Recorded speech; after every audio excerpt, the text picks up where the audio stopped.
রাজ্যে চা নিলামের ক্ষেত্রে এক ধাপ এগিয়ে গেল ত্রিপুরা। শুক্রবার প্রথমবারের মতো অনুষ্ঠিত হলো চা ক্রেতা বিক্রেতা সম্মেলন।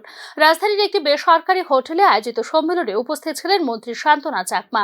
মুখ্যমন্ত্রীর সৌজন্যে চায়ের নিলাম হবে। রাজ্যে চা নিলাম কেন্দ্রের ভিত্তি প্রস্তর স্থাপন হয়েছে ইতিমধ্যে।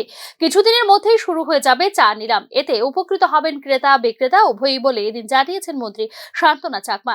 ত্রিপুরা চা উন্নয়ন নিগমের উদ্যোগে আয়োজিত এদিনের এই ক্রেতা বিক্রেতা সম্মেলনে অংশ নিয়েছে ইন্ডিয়ান টি অ্যাসোসিয়েশন, ইন্ডিয়ান অকশন অ্যাসোসিয়েশন, চা পর্ষদ থেকে আগত प्रतिनिधिरा। जब हमारा यहाँ ऑक्शन सेंटर का काम शुरू होगा, जब शुरू होगा तब हमारा टी का रेट भी और अच्छा होगा और हमारे त्रिपुरा का जो स्टेक होल्डर जो है उनको भी फायदा होगा। तो सिर्फ हम क्या करते हैं कि जब भी कोई ऑक्शन में जाना होता है तो कलकत्ता जाना पड़ता है, गुवाहाटी जाना पड़ता है, तो इजीली त्रिपुरा में होगा तो इजीली हम सेल कर सकते हैं। तो हम देखते हैं कि ज़्यादा तक 50 पर जितना सारा हमारा यहाँ प्रोडक्ट होता है ज़्यादा तक 50% बाहर मतलब कि कलकत्ता गुवाहाटी में हम सेल करते हैं।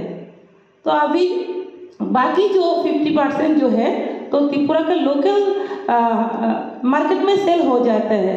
तो अभी क्या होगा, एक साथ हम त्रिपुरा में ऑक्शन सेंटर हो जाएगा तो काम शुरू होगा तो हम त्रिपुरा के लोगों के लिए जो काम करना नहीं चाहते हैं उन लोग भी इंटरेस्टेड होंगे और टी के ऊपर काम करना